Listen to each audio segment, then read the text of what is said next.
नमस्कार मंडळी, टोमॅटोची अशी चटपटीत चटणी बनवत आहे. तर स्वच्छ असे टोमॅटो धुवून घेतलेले आहेत, कोरडे करून घेतलेले आहेत आणि टोमॅटोला मी तेल लावते कारण इझिली स्किन निघू शकते त्यासाठी. तर खलबत्त्यामध्ये मी कोथिंबीर घेतलेली आहे, हिरव्या मिरच्या, लसूणच्या पाकळ्या आणि मीठ.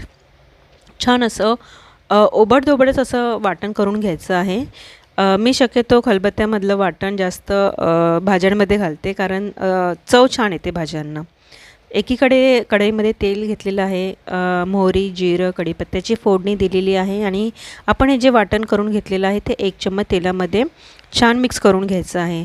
वरून टोमॅटोचे तुकडे घातलेले आहेत, मीठ आणि छान असे कोरडी होईल इतपत ही मिक्स करून घ्यायची आहे. वरून कोथिंबीर मिक्स केलेली आहे. गॅस बंद करून घेतलेला आहे आणि ही आपली झटपटीत स्वादिष्ट टोमॅटोची चटणी तयार.